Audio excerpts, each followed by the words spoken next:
به تتحقق المقاصد والغايات.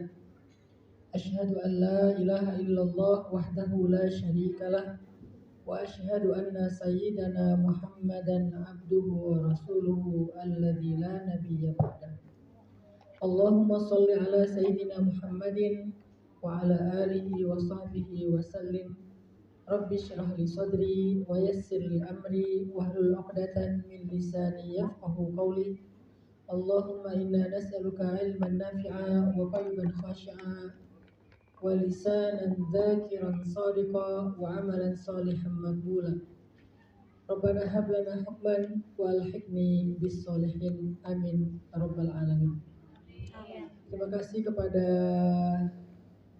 teman-teman semuanya, para pejuang mujahidah yang solehah-solehah yang ada di hadapan saya. Semoga kalian semuanya menjadi ahli surga. Amin. Terima kasih untuk kesempatannya, khususnya kepada Bunda Nuris yang ternyata belum lupa sama saya. Saya kira gara-gara pandemi Bunda Nuris sudah lupa sama saya. Akhirnya saya ngambek, saya bilang saya nggak mau lagi ketemu Bunda Nuris. Kemudian Bunda Nuris ngejar-ngejar saya, nyerang saya sampai IG saya diteror sama Bunda Nuris. Ustadz harus ke Hongkong, Ustadz harus ke Hongkong, di komen, di DM, di WA. Akhirnya saya nyerah juga, ya udah, Bismillah. Tapi karena jadwal saya terlalu padat, saya minta tolong boleh nggak cari tanggal merah Hongkong. Ternyata dapat tanggal merah hari ini hari Senin, tapi ternyata hari ini hari hantu. Halloween. Hari hantu. Tega banget Bunda Nuris di hari Halloween undang saya. Namanya saya hantu. Harusnya undangnya pas Valentine ya. Undangnya pas Halloween. Ini labunya mana nih labunya? Buat ngusir hantu. Terima kasih buat Bunda Nuris, terus teman-teman panitia Ilham, semuanya para pejuang-pejuang dakwah yang ada di Hongkong. Hongkong itu adalah kampung saya. Jadi saya kalau lagi kangen rawon bukan ke Jawa Timur tapi ke Hongkong. Kalau saya pengen belanja bawang, saya nggak ke pasar tapi saya ke Hongkong. Gaya nggak sih? Saya Nyari bawang ke Hongkong gitu ya. Saya tuh di Causeway Bay itu udah hafal jalan-jalan itu. Jadi beberapa kawasan di Hongkong itu saya kalau dilepas sama Bunda Nuris dulu ya, saya hafal. Oh ini kesini, ini kesini. Jadi kalau pas saya bawa istri saya jadi guide-nya tuh udah kayak warga lokal. Jadi Hongkong ini punya kesan tersendiri buat saya. Alhamdulillah di sini saya setiap kali ketemu sama perempuan-perempuan hebat yang ada di Hongkong, diam-diam saya kagum kepada kalian. Saya sebetulnya belajar dari kalian. Belajar apa? Saya belajar tentang ketabahan, belajar tentang perjuangan, belajar tentang pengorbanan seorang perempuan. Dia adalah seorang anak, dia adalah seorang adik, dia adalah seorang ibu, single parent, dia adalah seorang istri, dia adalah seorang perempuan yang mungkin pernah dikhianati dan dilukai.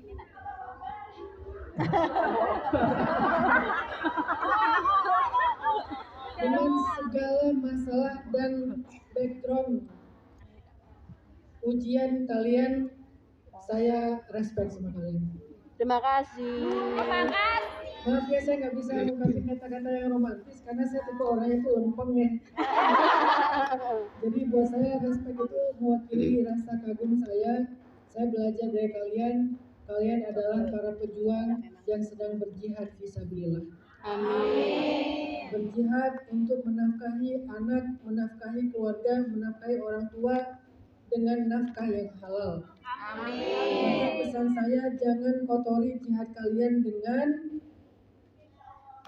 hal-hal yang tidak diridhoi Allah. Jangan kotori dengan apa? Garangan. Garang asam. Garang asam Ustaz. Jangan kotori dengan garang asam. Garang asam. Jangan kotori dengan hubungan tanpa status. Jangan kotori dengan fit call malam-malam. Jangan kotori dengan pura-pura ada WA nyasar. Jangan kotori dengan emoticon yang terlalu intimate. Little love, big hug, terus lope-lope. Jangan kotori dengan sesuatu yang tidak baik. Sayang, karena pengorbanan kalian ada di sini itu nggak mudah. Saya tahu kok. Kalau bukan karena terpaksa, mungkin sebagian besar kita nggak ada di sini. Betul. Kalau bukan karena terluka, mungkin kita nggak ada di sini. Kita di sini itu bukan gampang dan mudah. Kita di sini itu dengan kondisi menahan rindu terhadap keluarga, mulai agak bingung dan khawatir terhadap anak-anak yang ditinggalkan, apalagi punya suami yang ditinggalkan LDRan, khawatir apakah dia akan setia dan seterusnya. Kadang-kadang mulai curiga, kenapa WA saya nggak dibaca-baca padahal dia online terus. Semua pengorbanan itu nggak mudah. Dan pengorbanan itu menjadi sesuatu yang sangat mulia di sisi Allah, tapi jangan kotori dia dengan apa tadi? Karangan asem. Jangan dikotori dengan sesuatu yang melenceng dari agama Allah. Baik, hari ini teman-teman kita pengen belajar tentang salah satu rukun iman yang keenam. Apa dia? Takdir. Kodok dan Beriman kodar. kepada takdir. Kodok dan kodar. Apa itu takdir? Takdir itu semua yang terjadi di dalam kehidupan, di langit ataupun di bumi, yang besar ataupun yang kecil, semua itu disebut dengan takdir. Wuqu'u syai' muwafiqatun li'ilmillah. Kejadian-kejadian yang semuanya terjadi dengan kehendak, ketetapan, keinginan, keilmuan Allah Subhanahu wa taala. Itulah takdir. Jadi sekarang kita ada di Hong Kong, takdir bukan? Takdir. Kita berpisah dengan keluarga kita, Takdir. kita bekerja jauh dari orang yang kita cintai, Takdir. kita dapat majikan yang baik, Takdir. majikan yang buruk. Hari ini kita duduk di dalam majelis ilmu, barusan ada yang nguap-nguap. Takdir. Nguap itu takdir, jadi jangan salahin dia. Kamu lagi ngapain? Menjalani takdir. Nguap. Ada yang ngangguk-ngangguk tapi matanya merem. Takdir. Biarkan dia menjalani takdir dengan caranya. Semua kejadian dalam hidup kita, kita menarik nafas, membuang udara, kita Berkedip. kedip, kita berkedip mata, itu semuanya adalah takdir. Saya nggak pengen berkedip Ustaz, biar nggak sesuai dengan takdir. Akhirnya kita melotot. Barusan saya melotot itu adalah takdir. Apapun yang kita alami semuanya takdir. Yang barusan ngefotoin saya tapi salah pencet video, takdir. Kenapa jadi video padahal pengennya foto? Yang pengen fotoin malah selfie, takdir. Yang pakai filter sampai 10, Takdir. akhirnya jadi avatar, takdir. Jadi semua yang barusan kehilangan gelang tuh, takdir. Yang akhirnya gelangnya diinfakkan fisabilillah, takdir. Jadi takdir itu adalah semua wuqu'u syai', semua kejadian yang terjadi di langit, di bumi, sudah dicatat 50.000 tahun di Lauhil Mahfuz, itulah takdir. Tapi ada yang menarik tentang takdir ini. Kenapa kita disuruh beriman kepada takdir? Kan hukum beriman kepada takdir itu wajib. Karena dia rukun iman. Rukun itu artinya nggak bisa diganti. Artinya beriman kepada Allah, kepada malaikat, kepada kitab, kepada nabi, dan seterusnya. Sampai beriman kepada takdir, itu tuh nggak bisa ditawar-menawar. Harus beriman. Kalau ada satu saja kejadian dalam hidup kita yang kita menganggap itu bukan takdir, maka cacatlah iman kita. Kesandung, aduh kok bisa kesandung ya? Allah kok membiarkan saya tersandung? Membiarkan tersandung Enggak, karena sesungguhnya itu bagian dari takdir Allah, bukan terjadi di luar kehendak Allah. Maka takdir itu segala sesuatu tanpa pengecualian. Ketika kita disakiti sama mantan, takdir bukan? Takdir. Ketika mantan kita bahagia, takdir bukan? Takdir. Ketika mantan kita kecemplung kali, takdir. Alhamdulillah. Jawabannya bukan takdir, amin. Jadi, alhamdulillah. Bahagia di atas penderitaan mantan. Salah sendiri. Ada yang menarik tentang takdir ini. Kenapa kita disuruh beriman kepada takdir? Kata Nabi dalam hadis riwayat Tabrani, al-imanu bil qada'i wal qadar yuzilul hamma wal hazan. Beriman kepada takdir dapat menyembuhkan hamma wal hazan. Apa itu al-ham? Bukan ham ya, kalau ham hak asasi manusia. Al-ham pakai tasydid. Apa itu al-ham? Atau kalau jamaknya al-humum? Al-ham itu adalah luka di dalam hati kita tentang masa lalu. Wah. Masuk. Siapa di sini yang pernah dilukai? Bangga ya. Dilukai bangga. Saya. Oke. Jujur. Semua kita pernah terluka, betul? Ada yang terluka dengan luka kecil, ada yang tergores, ada yang sampai menganga, ada yang begitu dalam, dan semua luka itu butuh waktu untuk sembuh, betul? Kita nggak boleh berharap bahwa hari ini terluka, hari ini juga sembuh, enggak. Kadang dia butuh waktu sehari, 2 hari, seminggu, sebulan, setahun. Ada yang sampai sekarang belum sembuh lukanya.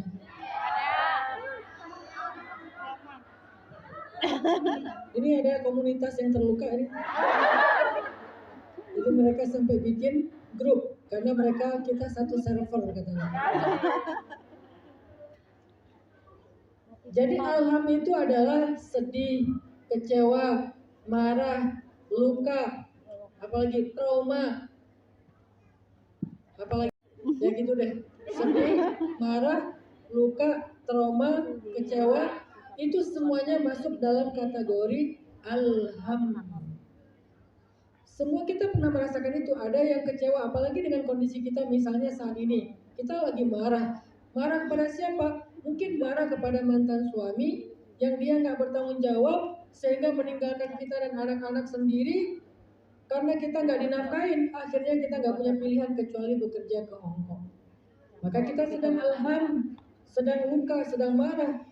Atau mungkin kita kecewa karena orang tua kita tidak memberikan kita kesempatan untuk melanjutkan sekolah atau kuliah. Akhirnya kita mencari nafkah sendiri untuk bisa kuliah sambil bekerja di Hong Kong. Kita sedang alham, marah, kecewa. Atau mungkin pernah trauma, membuka hati sekali tapi dikhianati, akhirnya nggak berani lagi membuka hati setelahnya. Setiap ada yang datang, kaget. Setiap ada yang datang, takut. Padahal yang datang itu kurir. Pelaspom. Tapi dia udah kegeeran, jangan-jangan dia cuma mau mempermainkan hati aku. Padahal katanya paket, cuma bawa paket. Tapi dia trauma. Itu namanya alham atau alhumum. Siapapun dari kita yang sedang sedih, terluka, marah, kecewa, trauma, maka kata Nabi obatnya adalah beriman kepada takdir. Obatnya beriman kepada takdir. Yang kedua alham, yang keduanya adalah al-hazan. Apa itu al-hazan? Al-hazan itu anxiety, kecemasan, khawatir, galau, bingung, takut, was-was. Itu adalah al-hazan. Makanya ketika ada kata-kata la tahzan, innallaha, apa artinya?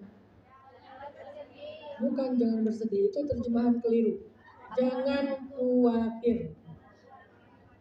Jangan khawatir. Waktu itu siapa yang lagi khawatir? Abu Bakar As-Siddiq. Apa yang dikhawatirkan Abu Bakar As-Siddiq? Keselamatan Nabi. Sehingga Abu Bakar dalam keadaan khawatir terhadap keselamatan Nabi, takut terjadi apa-apa kepada Nabi. Kemudian Nabi bilang, ya Abu Bakrin, la tahzan, innallaha ma'ana. Abu Abu Bakar, gak usah khawatir, Allah akan menolong kita, Allah bersama kita. Jadi kata hazan artinya khawatir. Anxiety disorder, serangan kecemasan. Siapa yang gak pernah cemas? Apalagi ketika kita jauh dari keluarga. Mungkin sebagian kalian ada yang sedang mencemaskan anak-anaknya. Bagaimana yang anak-anak saya di sana, mereka masih kecil-kecil, tinggal sama neneknya. Neneknya sering ketiduran, namanya orang tua, ya. Ya. Anak-anak harusnya bersama ibunya. Pengen curhat, ada masalah, pengen nangis. Pulang sekolah, pengen makan bareng ibu. Tapi sekarang jauh dengan ibunya. Gimana ya keadaan mereka? Gimana ya perasaan mereka? Gimana nanti kalau mereka udah remaja, udah dewasa, sementara saya bertahun-tahun di luar, muncul rasa hazan, rasa khawatir terhadap keadaan mereka. Yang lebih khawatir lagi, gimana ya suami saya? Jangan-jangan kenapa ya akun dia tuh yang akun ofisialnya nggak pernah aktif? Jangan-jangan dia punya 10 akun. Kenapa ya? Khawatir, terus curiga, terus minta terus Sherlock, kamu lagi di mana? Sherlock, kamu lagi di mana? Sherlock. Artinya gimana cara kita menenangkan diri dari rasa khawatir, was-was, cemas, bingung, takut tentang apa yang kita nggak tahu sedang terjadi atau akan terjadi. Obatnya kata Nabi, iman kepada takdir. Gimana ya kalau nanti suatu saat saya ketemu dengan majikan yang jahat? Gimana ya kalau ternyata saya misalnya nggak bisa meneruskan karena deadline saya nanti ternyata nggak ketemu sama sebuah pekerjaan, akhirnya saya harus pulang ke Indonesia. Gimana ya itu adalah pertanyaan orang yang sedang hazan, orang yang sedang khawatir, was-was. Obatnya al-imanu bil qadar, iman kepada takdir.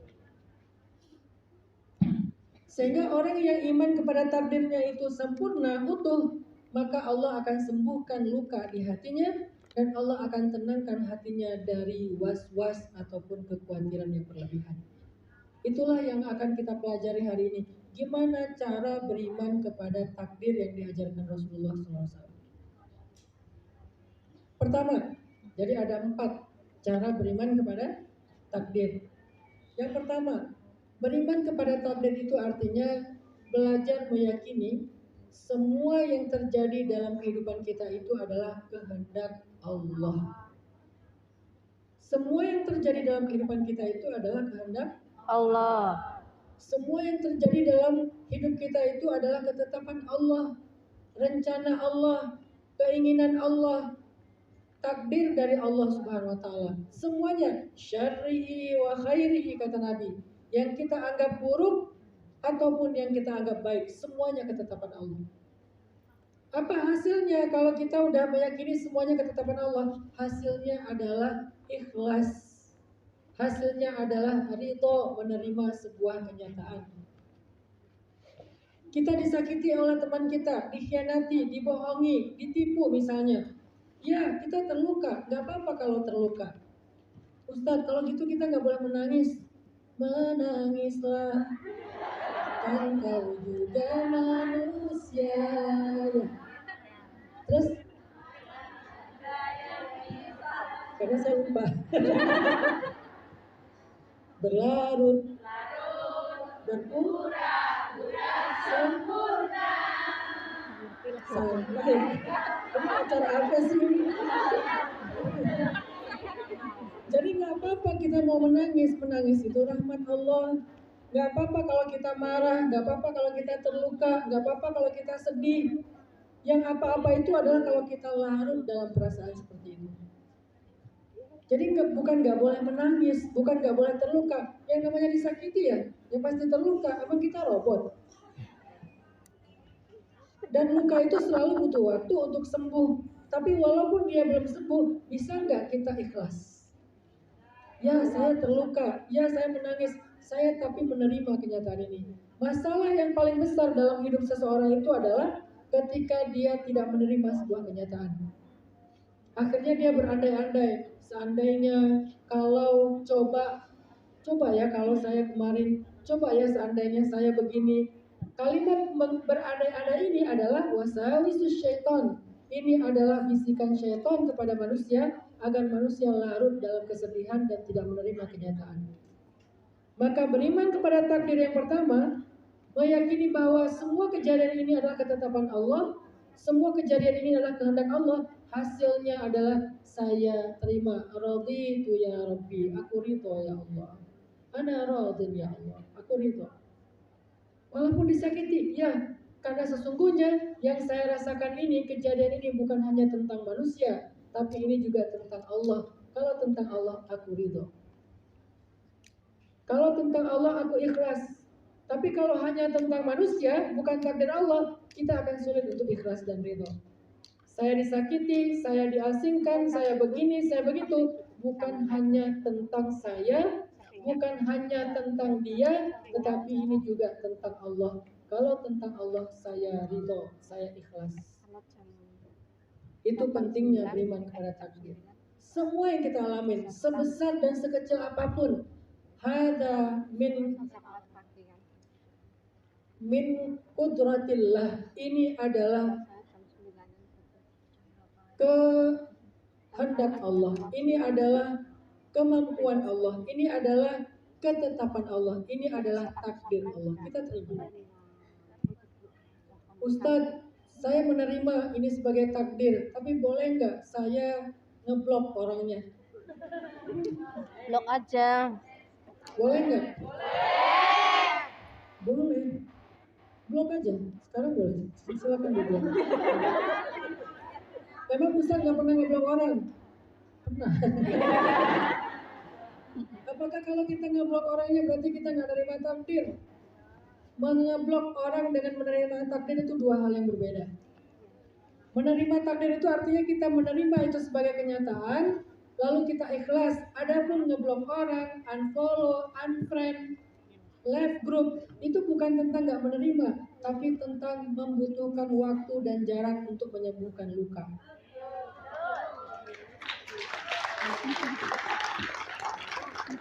Kita nggak bisa sembuh ketika kita dalam keadaan dekat dengan sumber lukanya. Kita nggak akan pernah kering kalau kita terus-terusan berada di tempat yang basah. Maka kita harus mengasingkan diri.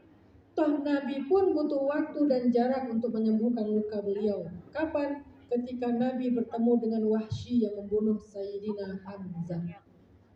Wahsy masuk Islam dalam Fathu Makkah.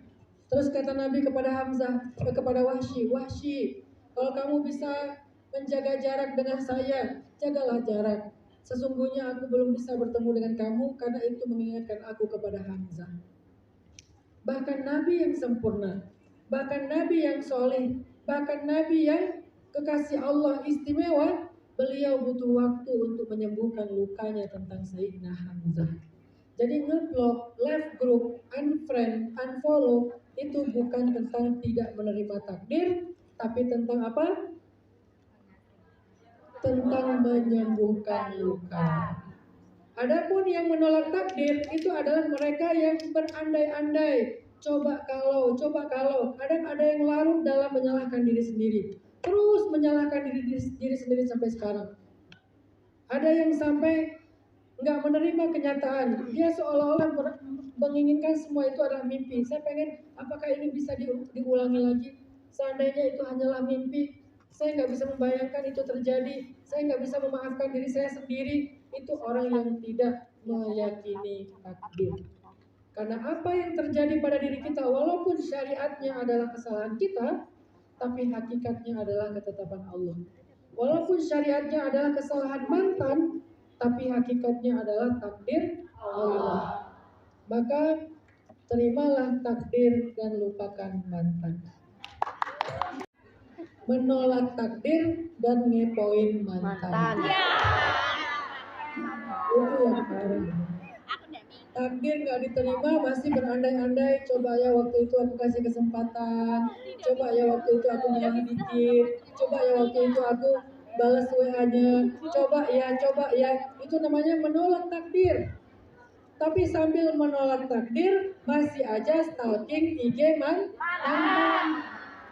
Inilah penyakit al-hamma wal hazan. Makanya kita nggak pernah tenang. Terus cara ngebaliknya gimana? Terimalah takdir, dan lupakan mantan, baru kita sembuh. Katanya pengen sembuh, tapi terus mengorek-ngorek luka.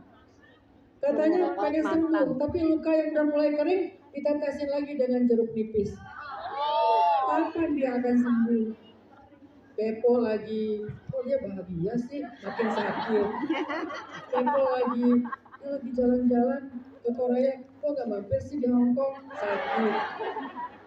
Artinya kita sendiri yang membiarkan luka itu, dan kita bahkan tanpa sadar merawat luka kita dalam hitungan bertahun-tahun loh.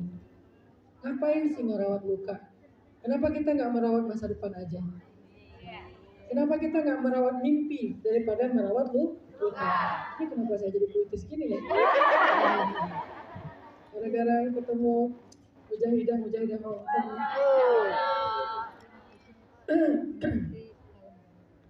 Sampai di mana tadi? Sampai saya ageraham. Masya Allah, makasih Mbak.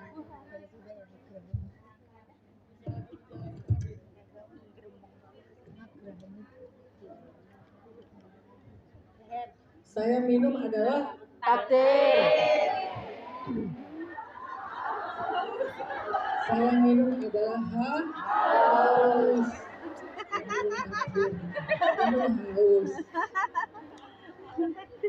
Jadi kalau kita bisa meyakini semua kejadian dalam hidup kita itu adalah takdir Allah, outputnya, hasilnya kita akan menerima dan tidak berandai-andai dengan apa yang sudah terjadi. Kita akan berani untuk berharap walaupun segala sesuatu di depan kita masih belum pasti. Tapi kita berani berharap. Kenapa? Karena kita berharap kepada yang maha mengetahui, yang maha mengatur, yang maha menulis, yang maha menetapkan. Sehingga kita menjadi orang yang tidak larut dalam masa lalu dan takut menjalani masa depan. Itulah hasil beriman kepada takdir yang pertama. Apa kesimpulannya tadi? Luka itu butuh waktu untuk sembuh. Maka sembuhkan dia dengan terima takdir, Lupakan mantan. lupakan masalah. Lupakan mantan. Semuanya tentang mantan kan? Ada yang tentang mantan, ada yang tentang mantan kedua, mantan ketiga, ya. Semuanya tentang itu. Oke, itu yang pertama. Yang kedua, apa arti beriman kepada takdir? Yang kedua, beriman kepada takdir itu artinya, kata para ulama, belajar meyakini bahwa Allah tidak menghendaki kecuali yang baik-baik kepada kita. Allah tidak menetapkan takdir kecuali itulah yang terbaik untuk kita. Kita belajar meyakini itu. Tidak ada takdir yang buruk. Semua takdir itu dari Allah adalah baik, tetapi sebagiannya kita menerimanya dengan lapang dada, yang lain kita mengeluhkannya sehingga hasilnya menjadi keburukan. Semua takdir dari Allah itu baik. Kenapa bisa gitu Ustaz? Karena Allah maha baik. Kan takdir itu ketetapan Allah. Allah tidak menetapkan kecuali yang baik-baik. Kenapa bisa gitu? Karena Allah maha baik. Kalau kita curiga ada takdir buruk, ada takdir yang merugikan kita, berarti sama saja kita menuduh Allah itu jahat. Sama saja kita menuduh Allah itu nggak adil. Sama saja kita menuduh Allah itu nggak sayang sama kita. Padahal Allah itu maha penyayang, Allah maha adil, Allah maha baik, Allah maha sempurna. Lalu kenapa kita curiga dengan takdir? Semua takdir itu baik, syarrihi wa khairihi. Yang kalian anggap buruk ataupun yang kalian anggap baik, semuanya baik. Kita belajar meyakini itu. Ustaz, gak mudah, ya. Kenapa gak mudah? Karena beberapa kenyataan memang gak baik-baik aja, Ustaz. Hidup saya sedang tidak baik-baik saja. Rumah tangga saya sedang tidak baik-baik saja. Pekerjaan saya sedang tidak baik-baik saja. Bagaimana saya menganggap ini sebagai takdir baik, Ustaz? Bagaimana cara saya meyakini bahwa suami saya itu adalah takdir baik, Ustaz? Sementara bagi saya, dia adalah musibah terbesar saya. Siapa suami ibu? Firman. Firman.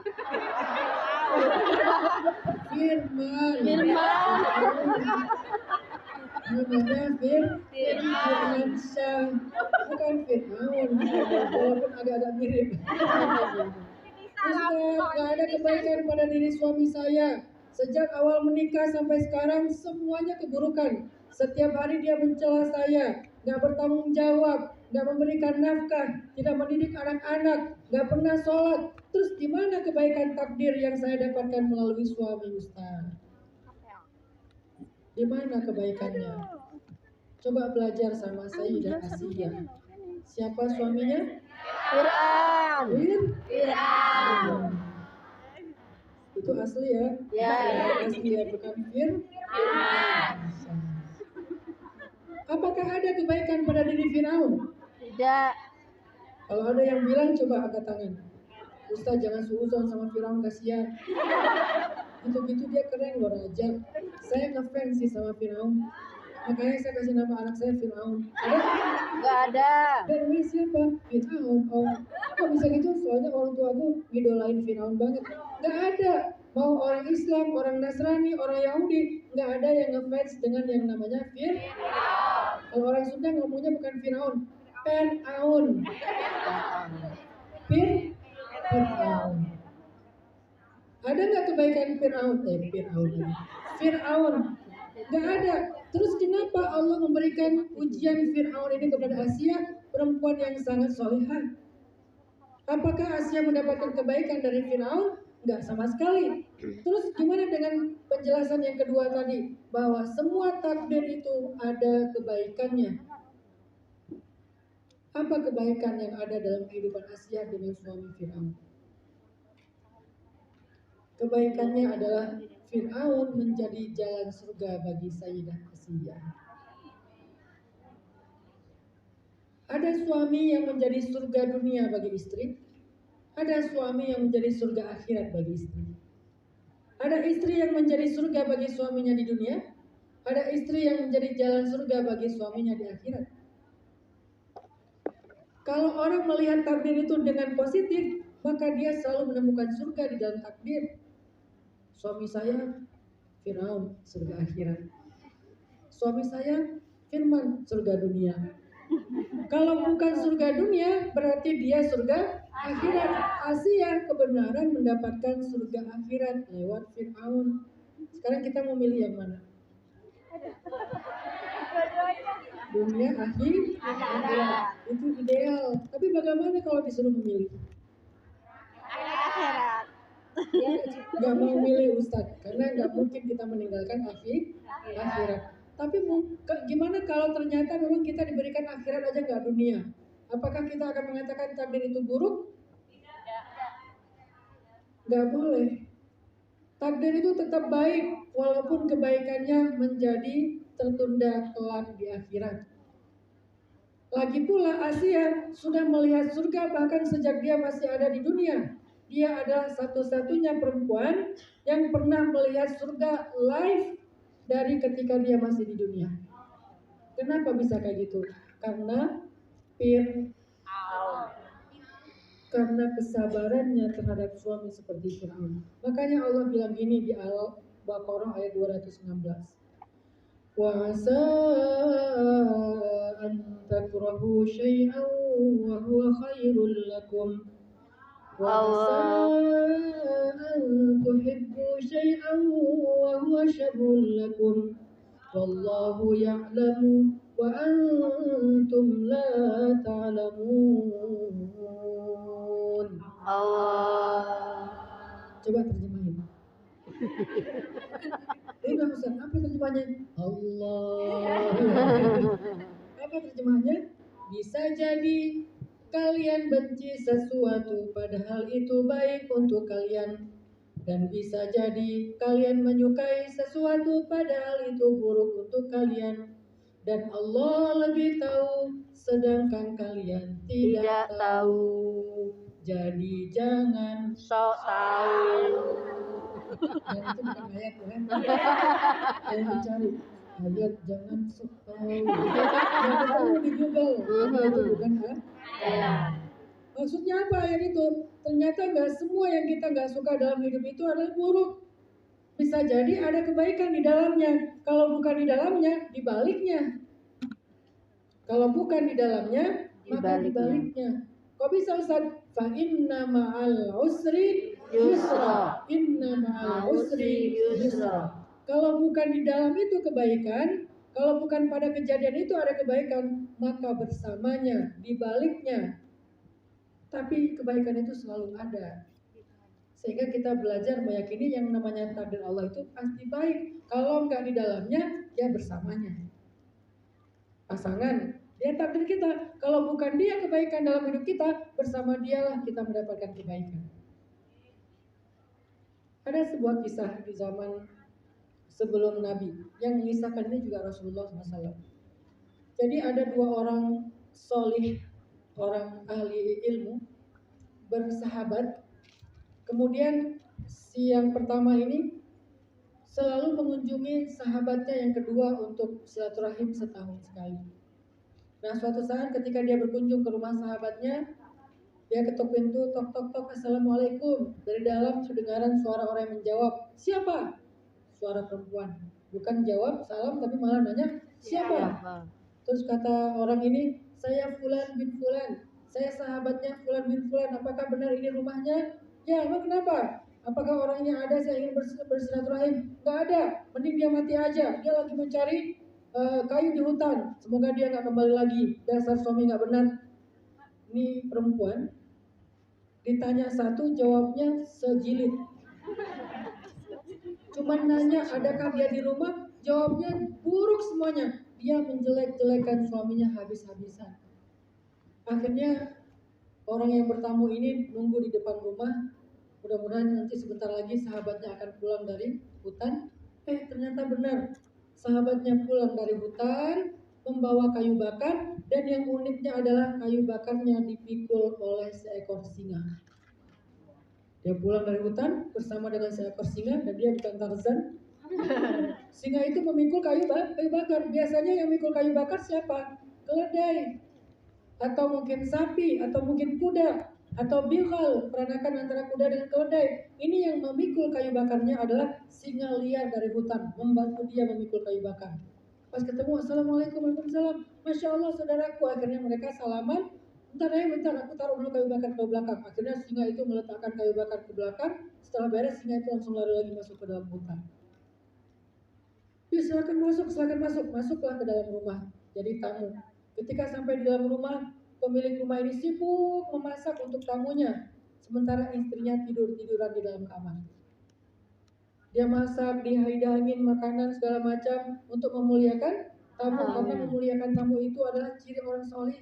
Karena tamu biasanya membawa malaikat. Akhirnya dia muliakan, tapi dia masak sendiri. Istrinya goler-goler di dalam kamar. Setelah selesai masak, dia hidangkan. Mau makan apa lagi? Enggak apa-apa, udah selesai. Sampai mereka selesai, laki-laki ini pun izin pamit kembali ke negerinya. Tahun berikutnya, laki-laki ini datang lagi bertamu. Tok tok tok, assalamualaikum. Waalaikumsalam. Lembut suara jawab salam dari dalam. Yang tadinya siapa?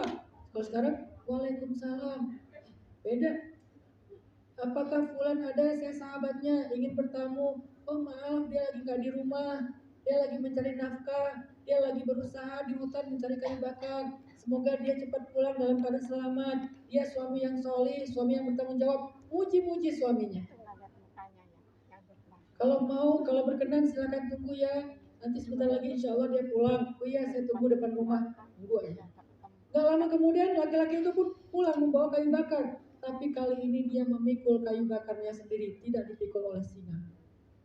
Susah payah dia pikul kayu bakarnya, sampai ketemu, assalamualaikum, waalaikumsalam, masya Allah, ketemu lagi. Bentar ya, saya taruh kayu bakarnya ke belakang. Ditaruh kayu bakar di belakang, baru dia dalam keadaan lelah mempersilakan, silakan masuk. Pas masuk, istri yang punya rumah ini udah masak untuk mereka berdua.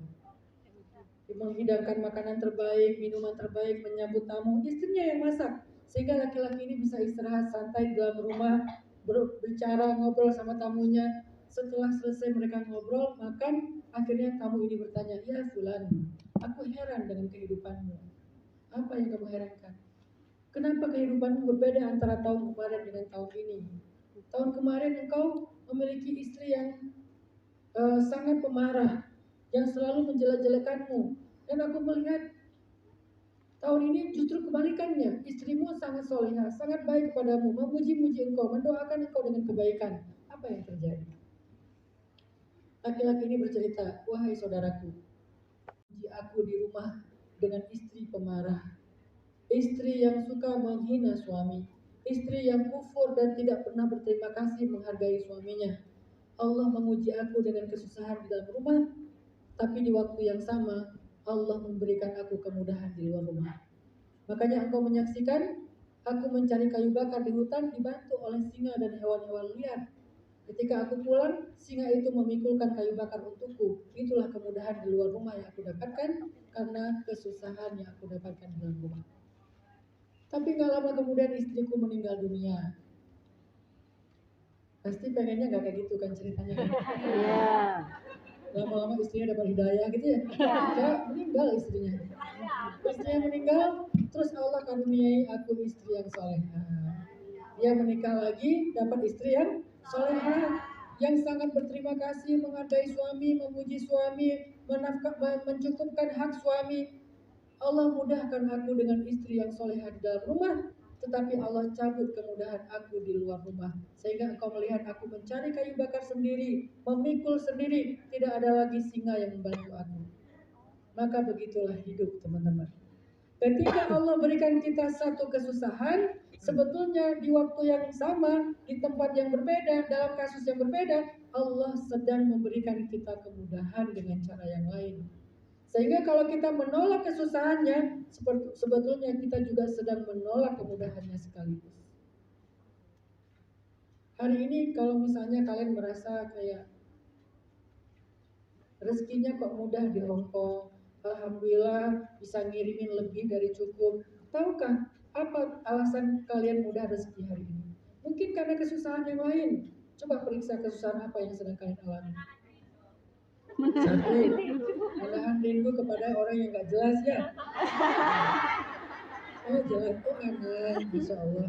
Anak, apalagi? Kesusahan apa? Kesusahan pastinya tentang masalah rumah tangga kan? Bagi yang udah menikah, kalau yang belum menikah, ya jelas kesusahan karena masih jomblo. Bisa jadi kesusahan kalian itu adalah pembawa kemudahan demi kemudahan yang kalian dapatkan hari ini. Sehingga kalau kita komplain, berkeluh kesah dengan susahnya, nanti Allah akan mencabut susahnya dan sekaligus dengan kemudahannya.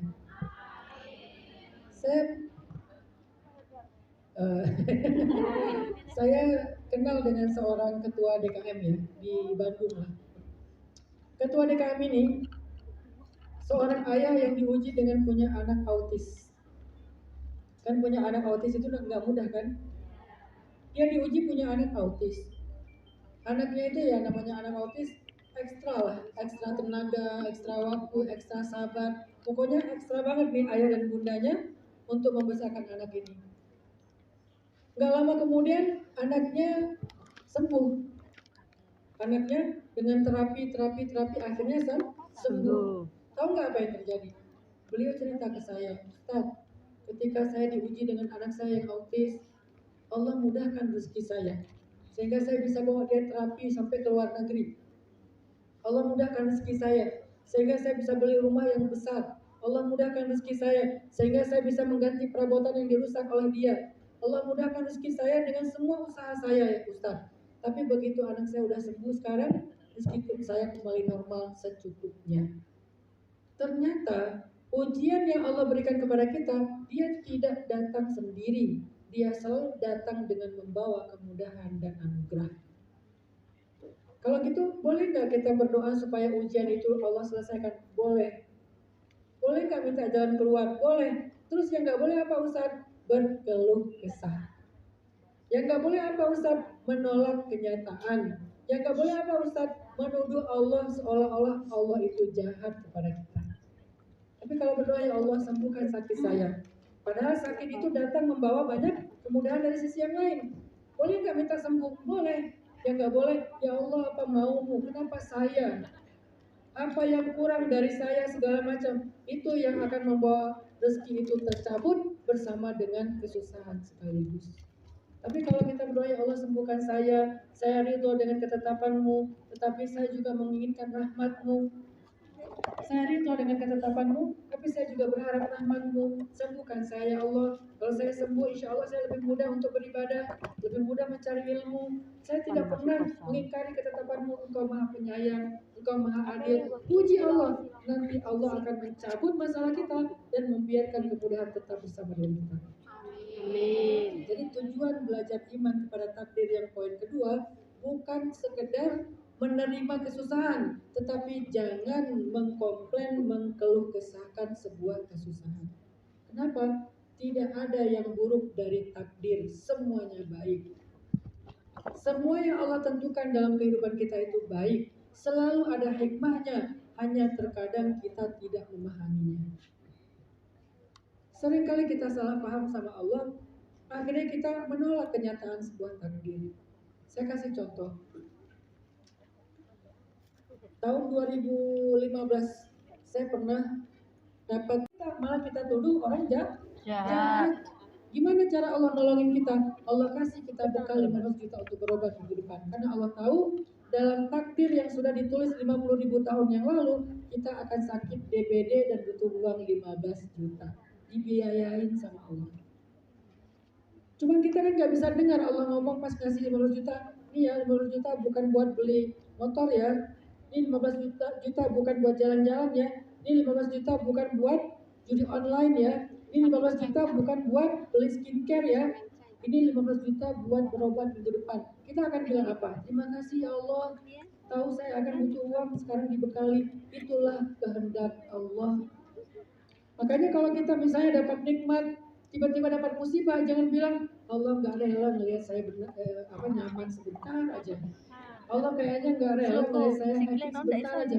Apa sih maunya Allah? Baru dikasih nikmat udah diambil lagi. Nggak apa-apa, permisi aja sama mbaknya, permisi mbak ya gitu. Analoginya kayak gitu teman-teman. Allah nggak ngasih kita suatu nikmat kecuali nikmat itu adalah untuk kita kuat menghadapi suatu masalah. Dan Allah tidak memberikan kita satu masalah kecuali bersama masalah itu ada kemudahan. Selalu kayak gitu polanya. Inna ma'al usri yusra, inna ma'al usri yusra. Kemudian apalagi misalnya wa asa an takrahu syai'an wa huwa khairul lakum wa asa an tuhibbu syai'an wa huwa syarrul lakum. Selalu kayak gitu. Jadi terimalah takdir dengan keyakinan semua takdir itu baik. Saya ngerti atau saya nggak ngerti, saya suka atau saya nggak suka. Ada lagi kejadian teman saya yang cerita ke saya. Dia orang Padang yang paling disumpahin di kampungnya karena bandel. Jadi sama gurunya, sama tetangganya disumpahin, kamu tuh gak akan sukses, kamu gak akan sukses, kamu gak akan sukses. Tapi ibunya selalu mendoakan dia. Sampai ketika dia udah lulus SMA, dia mendaftar di akademi kepolisian karena anaknya suka berantem, badannya bagus, tinggi, ya udahlah coba melamar jadi polisi. Pas dia mendaftar di akademi kepolisian, lulus nih 50 orang. Ikutlah dia dalam pendidikan akademi kepolisian di Barak. Pas tes yang kedua, udah 2 bulan 3 bulan dia ikut pendidikan, tes yang berikutnya dia satu-satunya yang gagal, yang lain semuanya lulus. Sehingga di situ dia terpukul, dia malu untuk pulang ke kampungnya. Akhirnya karena malu, dia nggak pulang ke kampungnya, dia merantau ke Bandung. Di Bandung dia merintis usaha, belum berhasil, gagal. Akhirnya dia pindah ke Jakarta. Di Jakarta dia jadi ajudan seorang bos, kemudian jadi supir, kemudian mulai belajar berdagang di Tanah Abang, sampai dia punya sekian belas toko di Tanah Abang sebelum ditutup sama TikTok. Punya sekian belas toko di Tanah Abang dan punya pabrik. Sehingga tiba-tiba dia menjadi orang yang kaya raya, sukses, dan dia menjadi orang yang pertama di kampung itu yang haji. Bahkan guru ngajinya pun belum haji. Tapi dahsyatnya dia mengumrohkan guru ngajinya yang nyumpahin dia waktu kecil. Ya Allah. Lalu apa yang terjadi kemudian? Ketika dia udah sukses, dia mencari teman-temannya yang satu barak dulu, yang sama-sama di akademi kepolisian. Dia cari tahu, ada yang jadi kapolsek, ada yang tugas di mana, dia cari tahu. Yang dia bisa akses akhirnya dia temui. Dia tanya, kamu di mana sekarang? Kamu di mana sekarang? Namanya reuni ya. Terus teman-teman yang satu barak kita 50 orang di mana sekarang? Kamu nggak tahu berita mereka. Kenapa? Sebagian besar mereka telah meninggal dalam musibah tsunami di Aceh. Kok bisa? Karena mereka lagi tugas di Aceh, tinggal di barak Brimob, dan barak Brimob itu habis ketika tsunami di Aceh. Jadi sebagian besar teman kita itu sudah meninggal dalam tsunami. Baru dia sadar Allah itu sebaik-baik berencana. Mungkin dulu dia ngerasa kecewa ketika nggak lulus dalam akademi kepolisian. Tetapi Allah punya rencana yang lebih baik untuk dia. Walaupun yang lulus juga baik, tetapi setiap orang punya cara-cara yang berbeda. Akhirnya dia jadi pengusaha, bisa haji, mengumrahkan keluarga dan guru ngajinya, bahkan sekarang rutin bersedekah. Itulah hikmah bahwa takdir selalu baik kalau kita beriman. Jadi kita nggak gampang untuk kecewa, marah, khawatir, takut, alhamma wal hazan. Kenapa? Karena kita beriman dengan takdir. Yang ketiga, apa arti beriman kepada takdir? Arti beriman kepada takdir itu teman-teman, belajar menyerahkan hidup kita biar diurus oleh Allah. Belajar menyerahkan hidup kita biar diurus oleh Allah. Itu arti beriman kepada takdir. Jangan terlalu kegeeran dan pede ngerasa bisa ngurus hidup sendiri. Allah lebih baik dalam mengurus hidup kita. Allah lebih baik dalam mengurus anak-anak kita.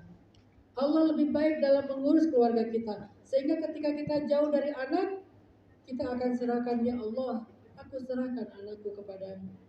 Aku gak mampu mengurus mereka, ya Allah. Engkau lebih baik dalam mengurus mereka daripada aku. Siapa yang diperlakukan kayak gitu? Nabi Muhammad SAW. Beliau lahir gak punya ayah. Beliau masih balita gak punya ibu. Baru sebentar dirawat kakeknya pula yang wafat. Lalu dititipkan kepada pamannya, tapi paman yang paling miskin. Terus siapa yang merawat Nabi sampai dewasa? Allah Subhanahu wa Ta'ala. Maka ketika kita beriman kepada takdir, artinya kita belajar untuk menyerahkan hidup kita biar diurus oleh Allah. Karena Allah lah yang menentukan segala sesuatu. Serahin sama Allah. Ya Allah, aku serahkan kepada. Coba teman-teman buka surat Al-Kahfi ayat 82. Kalau yang punya mushaf digital, coba cek nanti atau dicatat dulu, baca di rumah. Surat Al-Kahfi ayat 82. Allah Subhanahu wa Ta'ala berfirman, wa ammal jidaru fakana lighulamain yatimain fil madinah wa kana tahtahu kanzul lahuma wa kana abuhuma salihah فأراد ربك أن يبلغا أشدهما ويستخرجا كنزهما رحمة من ربك وما فعلته عن أمري ذلك تأويل ما لم تستطع عليه صبرا. Cerita apa di dalam ayat ini? Jadi ceritanya ada seorang ayah yang punya anak kecil-kecil dan dia sedang sakit keras ayahnya ini. Dia tinggal di sebuah negeri yang penduduknya itu individualis, yang penduduknya itu nggak peduli dengan tetangga, yang penduduknya itu pelit, kikir, sombong, sehingga dia khawatir dengan nasib anak-anaknya. Kalau nanti dia meninggal, siapa yang akan merawat anaknya? Siapa yang akan menjaga warisan untuk anak-anaknya? Padahal anaknya masih kecil-kecil. Akhirnya ayah ini ketika sakit keras menitipkan anak-anaknya dan hartanya kepada Allah. Ya Allah, aku titipkan hartaku, harta waris dan anak-anakku kepadamu. Engkau sebaik-baik yang dititipkan. Akhirnya ayah ini meninggal. Ketika ayahnya meninggal, anak ini kemudian dirawat oleh seorang laki-laki miskin yang ada di pinggir kota.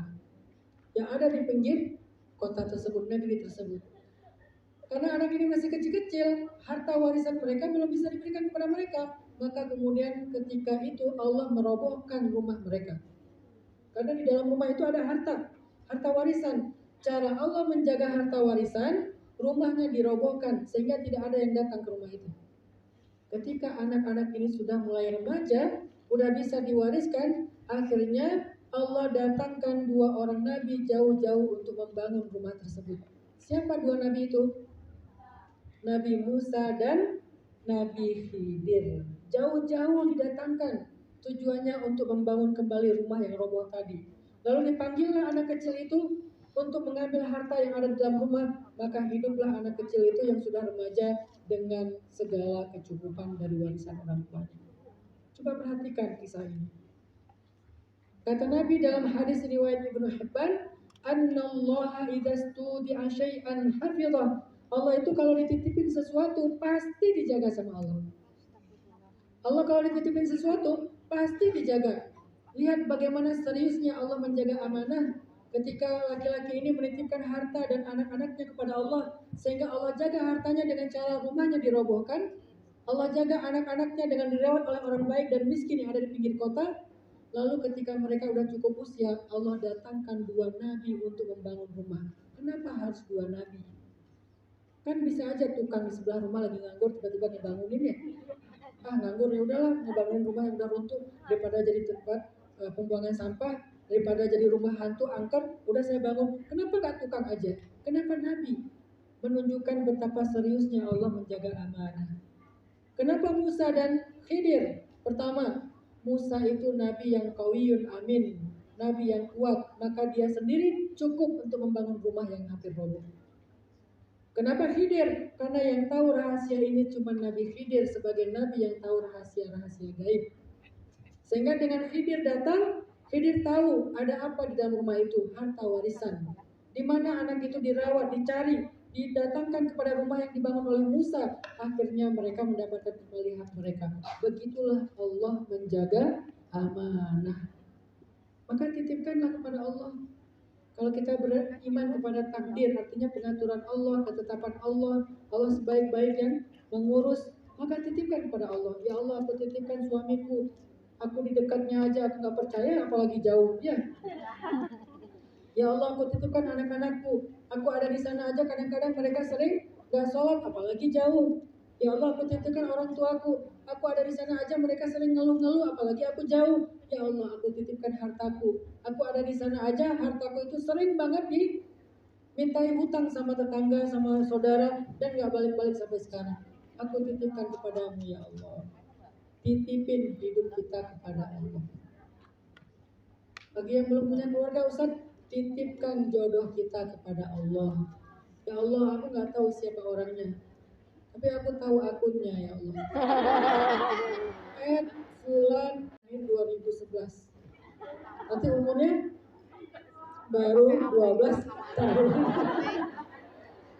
Ya Allah, aku titipkan calon suamiku kepadamu ya Allah.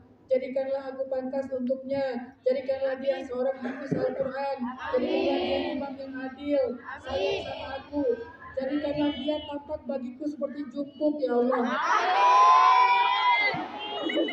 Sehingga ketika dia pulang ke rumah, aku akan menantinya di depan pintu sambil teriak-teriak. Saking ngagumi ngidolain suami sendiri. Daripada ngeliatin suami orang, mending kita berteriak untuk suami sendiri. Jadilah seorang fans berat bagi suami kalian. Jangan pernah ngefans sama siapapun, termasuk ustadz. Saya tadi nitip ke Bunda Nuris, Bunda, saya kenapa nggak mau foto bareng dengan ibu-ibu? Bukan sok suci, bukan. Saya pengen ngasih edukasi ke ibu-ibu. Kalau belajar kepada para ustadz guru itu jangan kayak ngeliat artis. Lihatlah mereka sebagai guru. Kalau saya bukan ulama, anggaplah saya guru ngaji, bukan artis. Sehingga kita memperlakukan mereka dengan kedudukan mereka sebagai guru, sehingga ilmu kita berkah. Amin. Kita cuma pengen foto, update status, segala macam, ngidolain ustadz. Akhirnya ilmu kita Allah angkat dan tersisa hanyalah sensasi. Saya titip kepada perempuan soleha yang ada di depan saya, idolakanlah hanya suami kalian. Kalau kalian pengen teriak-teriak di bandara, teriakin suami kalian. Kalau kalian pengen teriak-teriak di dalam kamar, di depan rumah, di pintu, teriakin suami kalian, suruh pergi. Teriakkan seorang yang mengidolakan kita sama Allah. Ya Allah, aku titipkan calon suami aku. Jadikan dia hafiz Al-Quran. Mungkin sekarang dia lagi mondok, ya Allah. Mudahkan dia menghafal Quran 30 juz. Kalau nggak lulus 30 juz, minimal juz 30. Lumayan lah. Daripada aku, ya Allah, setiap sholat tahajud ayatnya itu lagi. Habis Al-Fatihah pasti Al-Ikhlas. Sesekali pengen ganti ayat, mikir surat apa ya? Gantilah surat At-Takatsur. Al-Hayamut Takatsur. Hatta zurtumul maqabir. Kalla saya'lamun. Summa kalla saya'lamun. Alam naj'alil arda mihada. Wal jibala autada. Wa khalaqnakum azwaja. Ya Allah, kok At-Takatsur panjang banget? Nyasar ke surat An-Naba. Ya Allah, saya pengen ada yang ngimamin sholat tahajud saya, tapi bacaannya Al-Baqarah. Saya pengen tahajud Al-Baqarah, tapi cuma satu ayat. Alif Lam Mim. Yang lain bingung. Ya Allah, berikanlah saya suami terbaik yang soleh, yang bisa dititipin sama Allah, dititipin sama Allah. Kita ngantar anak kita ke pondok. Sebelum kita menitipkan anak kita kepada kiai, titipkan kepada Allah. Kiai tidak selalu ada untuk dia. Kalau lagi di kamar, mungkin aja dia dibully sama kakak-kakaknya. Sekarang banyak kan kejadian kayak gitu. Bukan salah kiainya. Ada ribuan santrinya, nggak mungkin semuanya dicek satu-satu. Makanya saya ketika bikin sekolah, nggak berani ngambil murid banyak-banyak. Saya lagi bikin sekolah SMA, namanya 20 Mind Socialpreneur High School. Sekolah gratis. Maria angkatan pertama. Berapa muridnya? Cuma 9. Hasil seleksi ketat, akhirnya alhamdulillah dapat 9 orang. Di antara mereka ada beberapa orang yang sudah hafiz Quran, dan insya Allah semuanya brilian. Kalau saya masuk ke kelas mereka, itu tuh diskusi udah kayak DPR itu. Semuanya speak up, menurut aku, orang-orang terpilih. Lagi pula saya nggak berani banyak-banyak karena saya tidak berani bertanggung jawab dengan jumlah santri yang banyak. Saya nggak mampu, saya nggak sehebat para kiai-kiai besar, saya nggak mampu. Maka kejadianlah di satu kamar, ditendang sama kakaknya, dipukul sama kakak kelasnya, sampai ada yang masuk rumah sakit, nauzubillah, sampai ada yang meninggal. Jadi sebelum kita menitipkan kepada kiai, titipkan dulu kepada Robnya kiai, Allah Subhanahu Wa Taala. Ya Allah, aku titipkan anakku di pondok ini, jaga dia. Apalagi ada perempuan. Baru kemarin saya dapat kasus, ini kita yang nanganin kasusnya. Di Bogor, 24 santri laki-laki, disodomi oleh guru ngajinya. Innalillahi wa inna ilaihi raji'un. Umurnya dari 6 tahun sampai 18 tahun. Anak 6 tahun. Dan itu kan bisa kemana-mana. Korban hari ini biasanya secara ilmu psikologi adalah pelaku di masa yang akan datang. Seringnya kayak gitu. Pelaku-pelaku itu dulunya korban yang tidak tertangani, nggak bisa rilis, nggak bisa sembuh. Akhirnya dia menjadi pelaku. Bukan hanya itu, penyakitnya macam-macam. Namanya orang nggak sehat ya. Akhirnya menularkan penyakit kepada anak kita yang datang baik-baik, ikhlas, polos, pengen belajar ngaji, malah dikasih penyakit. Hari ini fitnahnya banyak, teman-teman. Bahkan di tempat madrasah sekalipun. Jadi kita nggak bisa hanya mempercayakan keluarga kita kepada manusia. Titipkanlah kepada Allah.